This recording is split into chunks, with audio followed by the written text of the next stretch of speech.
Hello po mga kababayan, magandang hapon po sa lahat. Ako lang mag-isa dito ngayon guys. Kasi isama sana ako sa punta nila sa park. Nagpasyal-pasyal sila doon. Kasama sana ako. Pero di ako sumama kasi wala akong tulog guys. Kasi alaga kong bunso kasi hindi yan matutulog na madaling araw or gabi. Natutulog yan ang umaga na, tapos natutulog siya kanina alas 7 na or alas 8 na yata. Tapos ako wala na akong tulog, wala na akong oras matulog. Nagdiretso na lang ako ng trabaho guys.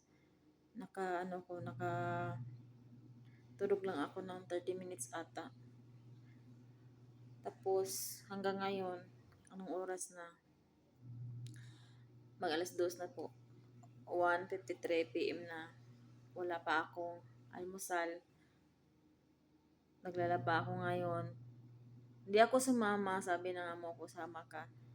Kasi kagabi pa, sabi siya na luto ng kape. Kasi dalhin nila doon.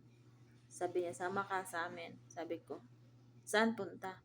Kala ko doon sa bahay ng kanyang, anong tawag na, biyanan. Kasi dito ni biyanan niya kagabi, saka yung mga kapatid ng kanyang, yung amo ko laki. Tapos, ngayon, pagising niya, sabi niya, sasama ka o hindi? Sabi ko, ay hindi na ako sasama. Paano ako sasama ako doon? Mahimatay pa ako noon, wala akong tulog. Tapos, ano yung ginagawa nila sa taas guys? Yung mga tinupi ko mga damit kagabi, na-arrange ko na maayos doon sa cabinet. Alam nyo guys, kinalat. Paano ako makatulog? Tapos ang dami pang labahin. Naglalaba po ako kahapon. Ngayon, alam nyo, pang-anim o 5 sigurong salang sa washing yung labahan. Hindi naman ako nagtambak ng mga labahin eh. Sobrang dami ngayon guys. Iwan ko, hindi pa nagamit nila. Sinasali sa sa nasusuot na. Yung mga madumi pa na siguro sinadya nila yun. Kasi ako lang mag-isa dito, walang bata. Alam niyo guys, sobrang antok ko na. Sakit na yung ulo ko.